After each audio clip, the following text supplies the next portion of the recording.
The true image, Yeshua's African roots. Yeshua, the man known as Jesus, was born in a region steeped in African history. His birthplace, Bethlehem, lies in the heart of ancient Judea, a land with deep connections to Africa.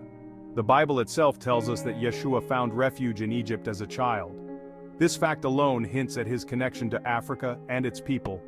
Yet, over centuries, the image of Yeshua has been transformed. The dark-skinned man of the Bible has become the fair-skinned savior of Western art. This transformation is no accident. It reflects a deliberate attempt to erase Yeshua's African roots and, by extension, the contributions of African people to history. This whitewashing of Yeshua's image is a powerful symbol of a larger historical trend. It speaks to the systematic erasure of African history and the denial of African contributions to civilization.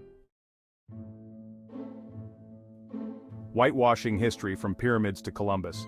The whitewashing of history did not begin with Yeshua. It extends back to the very foundations of civilization itself. Consider the pyramids of Egypt. These architectural marvels are a testament to the ingenuity and skill of African people.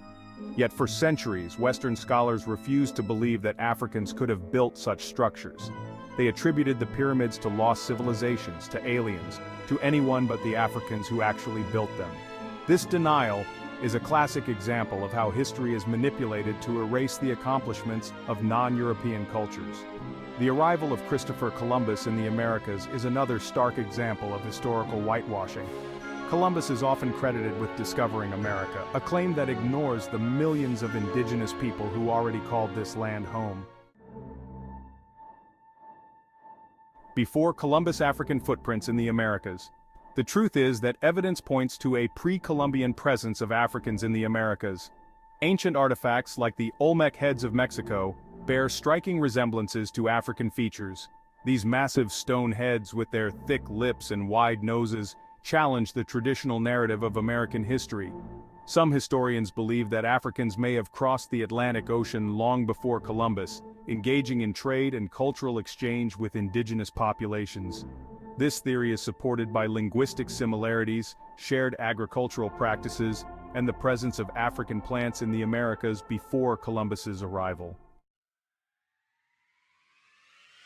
Section 4.1 Human Family, the Tapestry of Race. The mixing of races is not a modern phenomenon, it is a process that has been happening for millennia. From the ancient Egyptians to the Roman Empire, human history is a tapestry woven from different cultures and ethnicities. The concept of race, as we understand it today, is a relatively recent invention. It was used to justify slavery and colonialism, to create divisions where none existed before.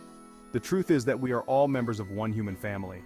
We share a common ancestor, and our differences are superficial compared to the bonds that unite us. Section 5. Unveiling the truth, heart, and mind in harmony. To see the truth of history, we must engage both our hearts and minds. We must be willing to challenge the narratives we have been taught and to open our hearts to different perspectives. The whitewashing of history is a form of intellectual blindness, a refusal to see the world as it truly is. By embracing our shared history, we can begin to heal the wounds of the past and create a more just and equitable future. Section 6. Reclaiming our past, embracing our future. The journey to reclaim our true history is not an easy one. It requires courage, perseverance, and a willingness to confront uncomfortable truths.